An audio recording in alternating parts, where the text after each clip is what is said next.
Perkenalkan, nama saya Anissa Mutiara Fauzi dengan NIM 2310431 dari Arsitektur B.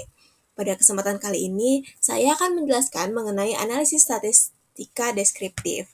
Nah, apa sih statistika deskriptif itu? Statistika deskriptif ini digunakan untuk menjelaskan atau memberikan gambaran mengenai karakteristik dari serangkaian data tanpa mengambil kesimpulan umum. Hal ini dikemukakan oleh Ghazali pada tahun 2016. Nah, analisis statistika deskriptif ini terdiri dari mean, modus, median, dan standar deviasi. Nah, pada kesempatan kali ini, saya tidak hanya menjelaskan mengenai statistika deskriptif, saya juga akan menjelaskan mengenai uji normalitas dan uji reliabilitas data. Nah, untuk memulai mungkin bisa langsung saya menjelaskan mengenai bagaimana caranya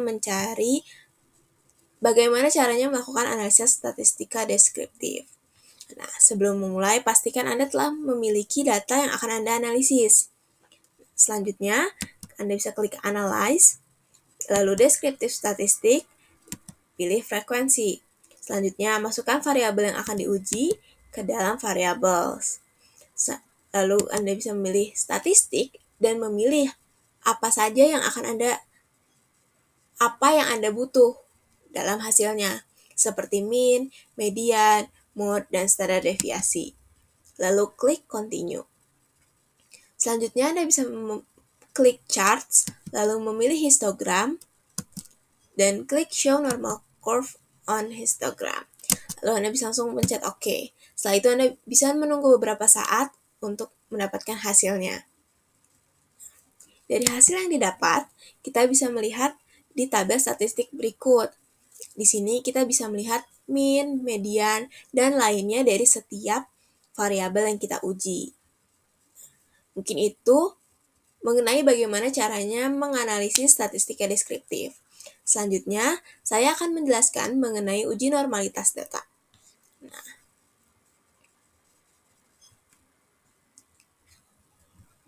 Sebelum itu, apa sih uji normalitas?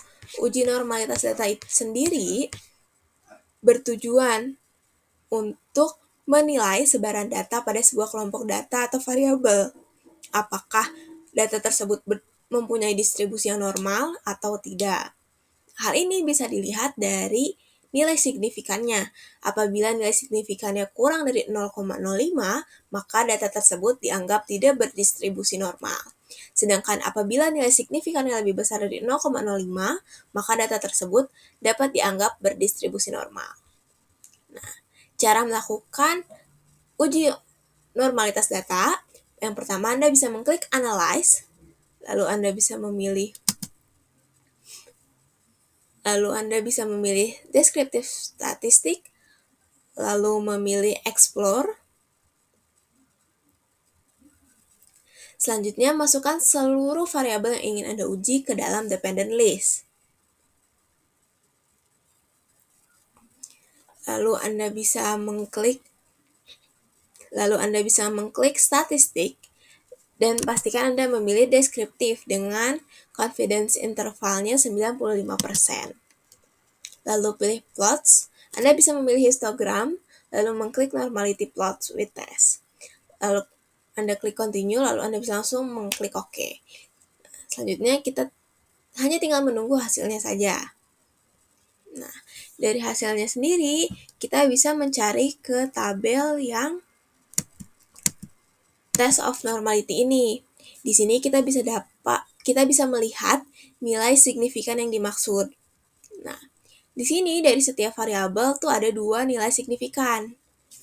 Yang pertama yang signifikan Kolmogorov-Smirnov ini, yang kedua itu nilai signifikan dari Shapiro-Wilk ini. Nah, pastikan keduanya bernilai lebih dari 0,05 untuk mendapatkan data yang normal. Mungkin itu yang bisa saya sampaikan mengenai uji normalitas. Selanjutnya, saya akan menjelaskan mengenai uji reliabilitas. Apa itu uji reliabilitas?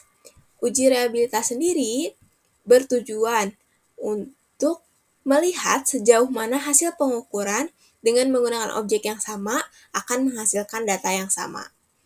Nah, hal ini untuk menentukan apakah data tersebut reliable, Anda bisa melihat dari nilai Cron Batch Alpha dibandingkan dengan nilai R-tabel.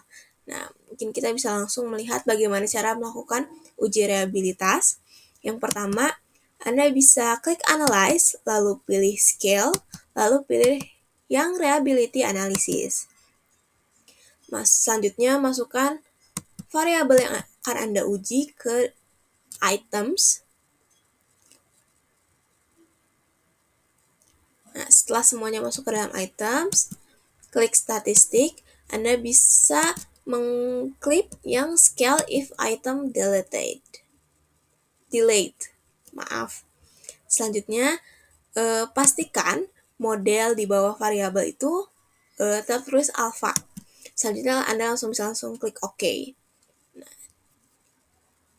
dari hasil yang didapat, kita bisa melihat ke dalam tabel yang reliability statistik. Di sini tertulis Cron Batch Alpha-nya 0,034.